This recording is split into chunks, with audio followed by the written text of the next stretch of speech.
All right, so for this game, we have what is largely a sequencing game, but for each position, we essentially have to keep track of two different things. We have to keep track of the person who makes the call and the type of call that it is. So in terms of the basic setup, we still have a sequential component, so we'll run the 5 positions across the top, but we'll do it two-tiered. So the 2 tiers here, we have to track the person making the call and the type of call that it is.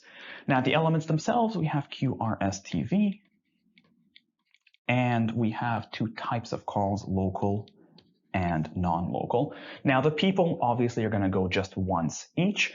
In terms of the types of calls, unfortunately, we don't have any numbers. We don't know how many local or non-local calls we have. And that's the kind of thing that you do want to make sure that you're looking out for, because it can really kind of make or break a game. But in this game, we don't have that information. So I guess let's take a look at the rules. So the first rule says that Q has to go immediately before V. So essentially we have a QV block, but at some time after S. So this block is basically going to have to go after the S. And it's actually worth noting that's already kind of significant, right? Because that's 3 of 5 elements in relative order kind of resolved. So that's a pretty good start. Next, S has to be a different type from V. Now, it's a bit of an awkward one to symbolize. I guess what I would do here is say something like, whatever S is going to be, V is going to be something different. So I'll just indicate that with an X and a Y down here. Next, Q and T have to both be local. So I guess we know that Q has to be local and T has to be local. For the record, at this point, we kind of have an idea of the types of calls for 4 people, and that's already also kind of significant, right? These guys are resolved, and as far as S and V are concerned, we know that one of them is basically going to have to be local, and the other one is going to be non-local. I suppose we can already say that there's going to be at least 3 local calls on the board.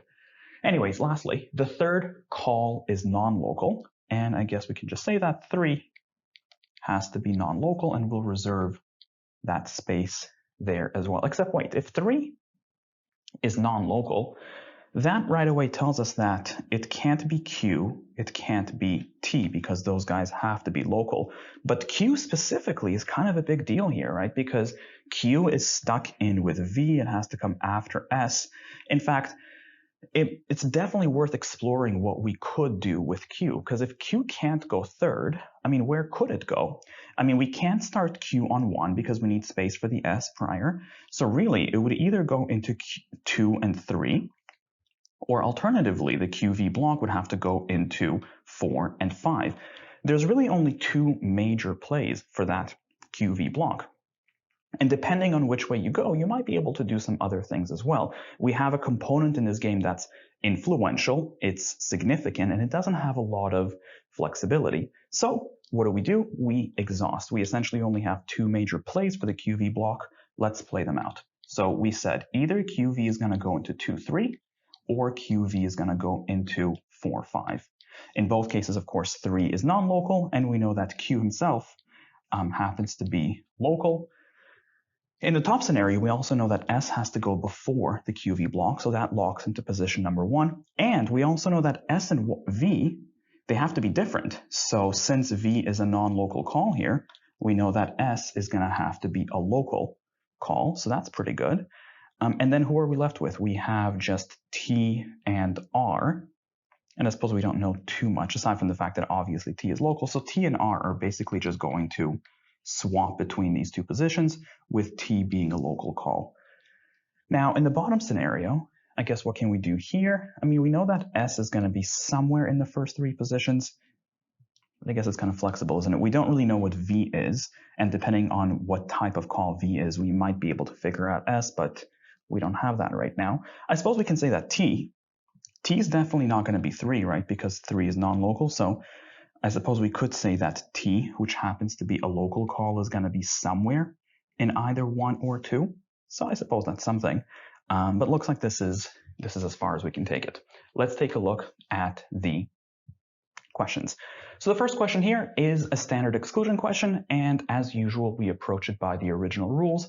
So first rule, Q is immediately before V, but at some point after S. So we have to have a QV block, and it has to be after S. So answer choice A, already breaks it, right? Because we don't have a QV block, so we can get rid of that. Answer choice B has S before QV, we're good. C has S before QV, we're good. D is good, and E is good as well. So next, the second rule. S is a different type than V.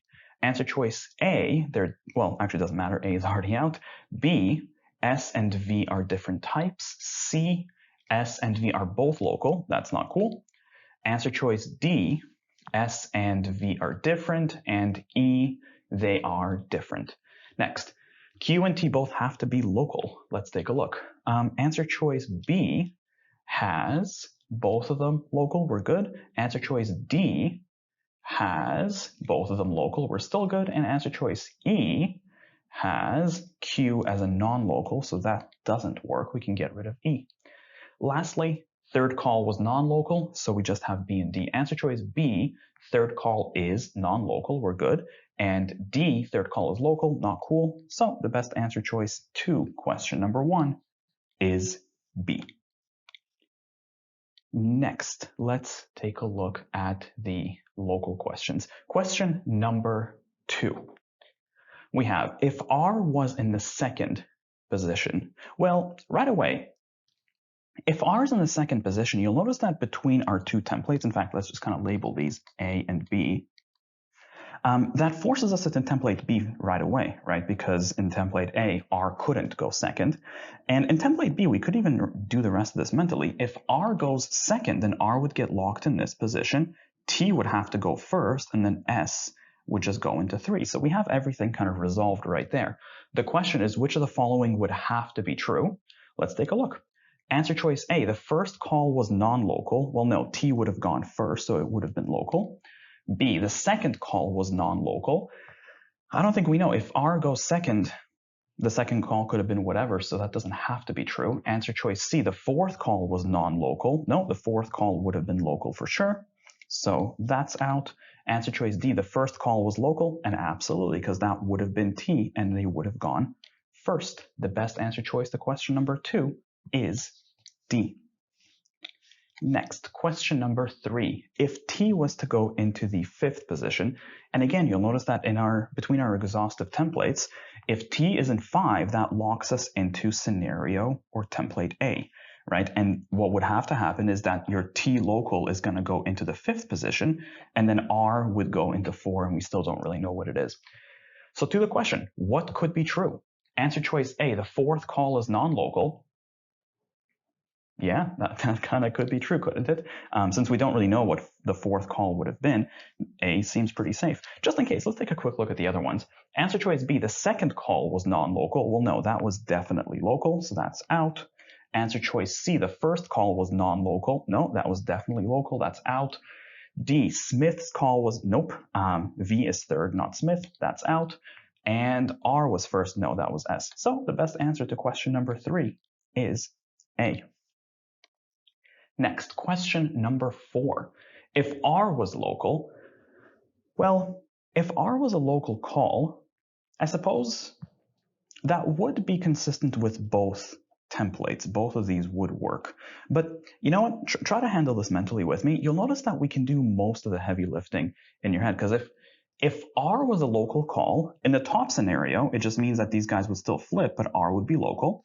And in the second scenario, in template B, R would still have to go into 1 or 2 if it's a local call, since it couldn't go in 3. 3 is non-local. So T and R would just shuffle between 1 and 2, and then S would be forced into 3. And I mean, you could set up the scenarios and kind of both possibilities and everything, but again, it's the kind of thing that seems like we should be able to do this based on what we have on the board. Let's take a look. The question is, what must be false? What couldn't happen? A, Q goes 4th, and in the second scenario, that definitely happened, so that could have been true. That doesn't have to be false. Next, R was second, and again, in the second template, R could have gone into the second position. That could have been true. S was second, and no. If R is a local call, in the first template, S is never second, but in the second template, R and T would have shuffled between 1 and 2, so S would not have gone into the second position.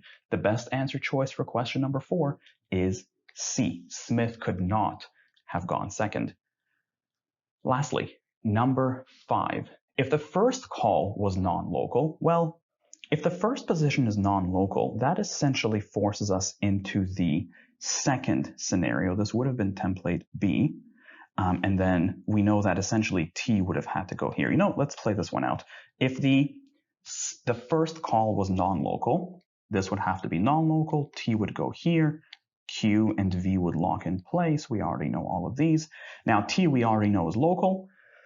Now beyond that, we actually don't know too much more, do we? I suppose 1 and 3 would have to be S and R. We just don't know which is which. They're both viable. Oh, but I guess one thing that we know is that you'll notice that no matter where the S goes, it ends up being a non-local call, which means effectively V will have to be a local call because we know that S and V can never be the same type. So again, we don't exactly know where the S goes, but either way, it would end up non-local, and so V is going to have to be local. So to the question, for how many of the recipient's calls can their position be determined?